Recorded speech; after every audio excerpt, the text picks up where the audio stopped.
Hello and welcome to another episode of Lehigh University's Executive Edge. I'm David Welsh, the Executive Director of the Vistex Institute, and we're very excited to be here today on Olympus's campus in the Americas. We're here to speak with the President and CEO, Nacho Abia, to learn about his leadership journey and the future of Olympus in the Americas. Nacho's been the President and CEO of Olympus since 2011. He's been with the organization for over 15 years and has served in various leadership positions, and he currently resides in Pennsylvania with his wife and family. Thank you, Nacho, for having us here today. Appreciate taking the time. My pleasure, David. Olympus is known for cameras. Can you tell us a little bit more about what Olympus does and how it helps the community? Yeah, well, I think the best way to explain that is just following our mission statement, right? So Olympus contributes to society by making people's life healthier, safer, and more fulfilling. And that's what we try to do through our different businesses. Actually, we have three large divisions that has been evolving over time. One is our camera division, our photo products division. But our first product was actually from 1919, which was a microscope. Okay. And then in 1950, we entered the medical technology field. Okay. And these are the three divisions that have been ongoing over the last 100 years. And now we have these three standing divisions. Actually, by now, the medical technology division is the largest one. Okay. But this has been changing. 10 years ago, the camera business was the largest. Now our medical business have grown significantly, and many things have happened in the imaging world, especially thanks to the iPhones and other devices. So our camera business is more focused in professional cameras, and our medical technology business has been growing very nicely. So if you were to look at the Americas as a whole from the macroeconomic perspective, where do you see the biggest challenges for the organization moving forward into that medical field? From a macro level, the biggest challenge I believe any corporation have right now is uncertainty. I mean, we don't know what's coming on, and we don't know what's going to happen, so it's difficult to plan. It's difficult to really make long-term plans. The economy, the regulation, the trade policies, all these kind of things might affect us and might affect the decisions we're taking as we're growing the business. A large opportunity, which is also a challenge on the way in all what's going on with the healthcare. I mean, reality is that we have a healthcare in this market, in the U.S. market, which is simply unsustainable in the long run. I mean, we're spending more than any other country in the world in healthcare from a GDP perspective, with almost 17.5, while in any other civilized country, this percentage will be anything between 10 and 12%. Okay. So, and this means trillions of dollars that is growing very fast. So there is something that needs to be done, and this something that needs to be done is a combination of a number of elements. But undoubtedly, for a medical technology company, one of the things we definitely can and have to do is to provide technology that help to drive the cost of the healthcare system down. That's one element of the solution. Is definitely not the entire solution. So innovation. But innovation that drives cost down and clinical outcome up. Okay. And that's the real challenge, right? So You talked about uncertainty and, leading in uncertainty. That's obviously an issue for you and the organization in general globally. If you were talking about a mid-level manager or people that are moving up in the organization, how do you inspire them when it's difficult for you to even find the answers? Or is there an answer? Well, sometimes there is not an answer, right? So I think that the only thing which is constant in this world is the change, right? And we better accept that, and we better accept. The other thing which is also constant is the increase of the ambiguity, right? So when you're running a business, or when you're running whatever thing you're running, it's not, you don't always have all the answers, and in many occasions it's a combination of your know-how, your instinct, what you believe is the right thing, and at the end of the day it helps to make a decision. But to have, especially nowadays with the amount of information that any business leader manages, is by far is a million times more than what happened 20 years ago, right? But among all this information, it's easy to be completely in chaos and not really know what to do. So at the end of the day, you have to decide what information to rely on and make your own calls. I think the only I don't know if it's a recommendation or a recipe, but understand that adaptability to change is one key success factor. And the other, be able to manage within ambiguity and be able to manage without not having all the answers. That's something that makes people very uncomfortable many times. I mean, I know you have 2 master's degrees. We have one in, I think, engineering, right? Yeah. And then one in business. Would you have gone on for a doctorate, or would you have done additional training somewhere? I think I highly value education. I think that education is for me a very fundamental component on anyone that wants to develop in any area, right? Business is one of them, but for whatever you want to do, I think education, curiosity, the interest to learn more is a fundamental piece of success.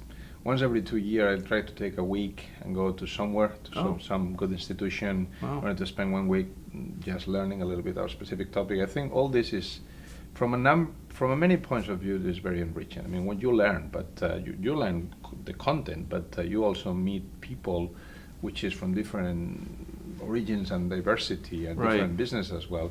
There is a lot of value in that. So I truly believe that continuous education is a fundamental piece, or has been a fundamental piece at least for my success. So you were an engineer, and what made you kind of think, what was there anything pivotal that made you make that switch into business? Was there anything that, was it the people and you get sick of sort of the math? Not that but no, I mean, I don't know. I think that I decided to go to an engineering school because I like it, because this was an area I like math, I like science, and I like to build things. right.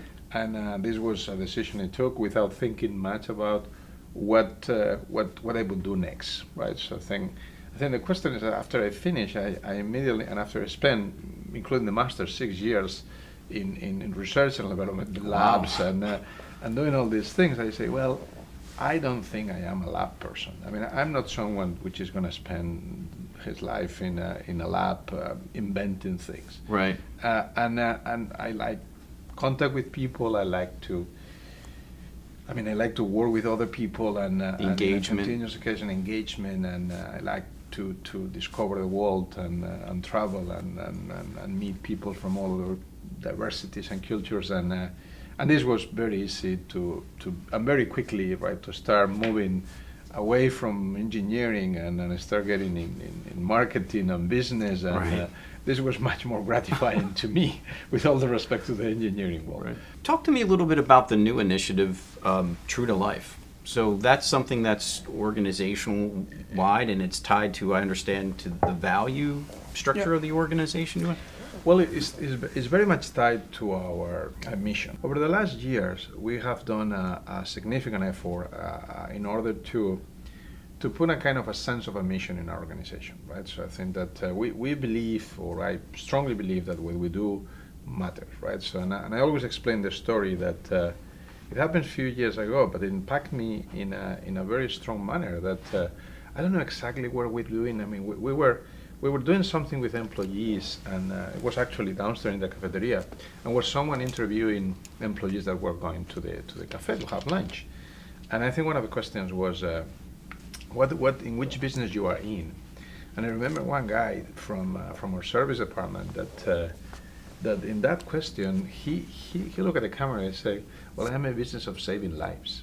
And I look at him and I say, "Wow, that's a very bold statement." But if you think about it, the people that has been impacted by our products, well, we are in the business of saving lives, and that to me mean a lot in terms of, I mean, with all respect for any kind of industries and business, right? But if you have that sense of mission, what we do with our products is meaningful and can actually save lives. That's a very serious business, right? Also highly motivating to come work every day knowing that what you do is going to be meaningful for the world. So this was the origin of that sense of a mission that we've been working in to put into the organization. And part of this journey was to look for a slogan, to look for a motto. I mean, what can represent that in 3 words, right? So, and we end up with the True to Life, and I think something that clearly explains about who we are. We try to be true to life. We try to be true to our customers, to the patients that are treated with our equipment, true to our employees. We try to be honest. We try to be an organization that act always with integrity, which innovates for the sake of a better world. Right. And all this is very well described in the True to Life. I think we are an organization that cares, and right. That's what True to Life means to me. We care about customers, but we care about patients that are touched by our products, and we care about employees, and we care about the stakeholders in general, right? So I think we care. So it's good for the customer, good for the patients, Yeah, good for the employees, yeah, good for business. absolutely. Where do you see, A, is this a competitive advantage? And then I think B, do you see this as the success of the organization? How would you weigh people and innovation? An employee which is engaged is going to deliver much more. It's going to innovate much more. It's going to devote more of their passion to it, to bring new products. These new products will create more value in the world, and this will reward again our employee community with a better pride of what we do, right? So it's a positive spiral that will get things better over time, and that's definitely, I wouldn't say we are perfect, nobody's perfect, but we are trying hard at least to explore this concept and try to make out of Olympus a good place to develop your work and your career. Anybody who's aspiring to be a senior leader, C-suite, that type of thing, you talked a little bit about managing through ambiguity, uncertainty. You talked about always moving forward to understand that innovation and helping your client's client or down the line, valuing that and valuing your employees. What other, is there anything else that you would say about what an edge? What would give them an edge? And is it the learning? Is it? There is only one edge that I know, that is work very hard, and there is nobody. I mean, things are not given. You have to earn it, right? So I think that I would say, I mean, work hard is something that is probably the most important edge in any kind of career, right? And that includes to get to a C-suite position or whatever. I think that besides that, I believe that to be curious, to be ambitious, but being humble at the same time, but being self-aware about what you're doing and recognizing your weak points and work on that weak points, and keep moving, right? I think braveness is also an element on that. Is it okay for the president and CEO of any company to admit they're wrong, that they've made a mistake, and how do you do that? Because I think a lot of senior leaders go around, and and CEOs probably in general, they always have to be right, and they always have to be the ones that know. But and how do you do that and still maintain that respect? Fast.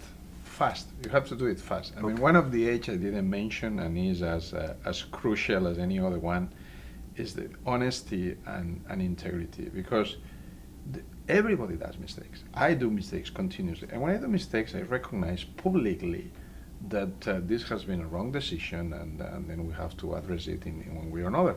And that's perfectly fine, because if you don't, you cannot create a culture where people think that mistakes is wrong.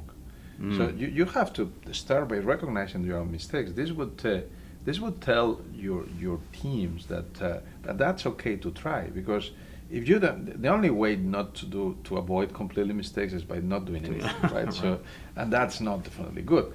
I like an organization which is taking risk, and when you take risk, you might fail. That's okay. I do it, and I do it continuously. And when it happens, it's okay. I mean, I face it, and I go and I tell the organization about that. And hopefully always there is some learning you can do from that, so the next time you're going to do it better. But it's totally fine. There is no one, and there is no CEO that doesn't make mistakes. I don't believe, well, you might know some. I don't know anybody that that doesn't make mistakes. But I think I think integrity is definitely one of the most relevant elements, and this cannot be made up. Either you have it or not as a leader, and people is gonna, no matter, it's not about talking about it. You have to show it with your activities, and part of it is to recognize your mistakes and to recognize that you are not perfect, and sometimes you do mistakes, and that's okay. Decision making is not a science; it's an art, and you need, and to be an artist in that sense, you really need to have as much input as possible. I mean, it goes back to the learning, goes back to the understand your environment, what's going on in the world, and for these perspectives are fundamental. Well, that was great. That was very insightful. Absolutely extraordinary to learn more about his leadership journey in Olympus and we appreciate him taking the time. Thank you very much. Thank you. To delve deeper into any of these topics, please check out our recommended reading list. And don't forget to subscribe to our channel for future episodes of Lehigh's Executive Edge.